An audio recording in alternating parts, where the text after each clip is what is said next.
അക്കൗണ്ടിലൂടെ കൈപ്പറ്റിയ പണം സേവനം നൽകിയെന്ന് നൽകിയവരും പറഞ്ഞു, സേവനം കൊടുത്തവരും പറഞ്ഞൊരു വിഷയത്തിൽ ഒരുപാട് വിഷയങ്ങൾ മുന്നോട്ട് പോയി. അതിനുശേഷം റെയ്ഡുകൾ നടന്നു. ഗവൺമെൻറ് മാറി പുതിയ ഗവൺമെൻറ് വന്ന ഉടനെ തന്നെ റെയ്ഡുകൾ നടന്നു. കോഴിക്കോട് റെയ്ഡ് നടന്നു. റെയ്ഡിൽ ഒന്നും തന്നെ നിയമവിരുദ്ധമായ ഒരു കാര്യം തന്നെ കിട്ടിയില്ല. തിരുവനന്തപുരത്തും കിട്ടിയില്ല, കോഴിക്കോടും കിട്ടിയില്ല. ആ റെയ്ഡിൻ്റെ സമയം നിങ്ങൾ ഓർക്കുന്നുണ്ടാവും. ആ റെയ്ഡിൻ്റെ സമയത്ത്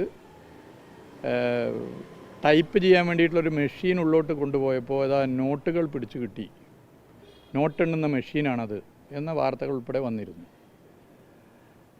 അപ്പോൾ ഒരു നിയമവിരുദ്ധമായ ഒരു സംഗതി ഒന്നും കിട്ടിയിട്ടില്ല. അതെന്തെങ്കിലും കിട്ടിയിരുന്നെങ്കിലുള്ളൊരു സ്ഥിതി നിങ്ങളൊന്ന് ആലോചിച്ചു.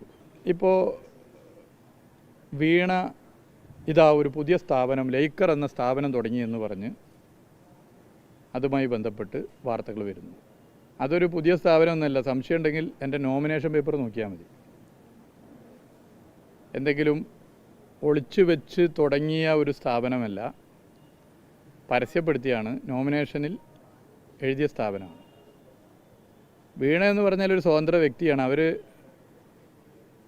ഒരു ബിസിനസ് നടത്തരുത് എന്ന് ഭരണഘടനാപരമായി ആർക്കും പറയാൻ പറ്റില്ല. പിന്നെ അവരുടെ കുടുംബ പശ്ചാത്തലത്തിൻ്റെ ഭാഗമായി സർക്കാരിനെ സ്വാധീനിച്ചോ മറ്റു സ്വാധീനങ്ങളിലൂടെയോ ബിസിനസ് നടത്തുന്നതാണ് തെറ്റ്.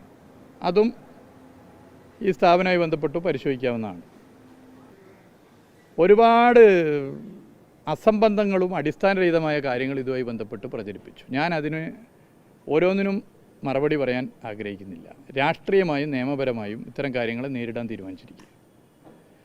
നിയമപരമായി നേരിടാൻ തീരുമാനിച്ചുകൊണ്ട് തന്നെ ഓരോ ഇപ്പോൾ വന്നിട്ടുള്ള കാര്യങ്ങൾക്കും ഞാനിപ്പോൾ ഇവിടെ മറുപടി പറയില്ല, നിയമപരമായി തന്നെ മറുപടി പറയാം. ഇതിൽ വളരെ മാന്യമായും നിയമപരമായും ദീർഘകാലമായി ബിസിനസ് ചെയ്യുന്ന എൻ്റെ സുഹൃത്തുക്കൾ, കോളേജ് കാലം മുതലുള്ള എൻ്റെ സുഹൃത്തുക്കളെ ഇവിടെ രാവിലെ മുതൽ രാത്രി വരെ ഈ റെയ്ഡിൻ്റെ ഭാഗമായി ചോദ്യം ചെയ്തിരിക്കുകയാണ്.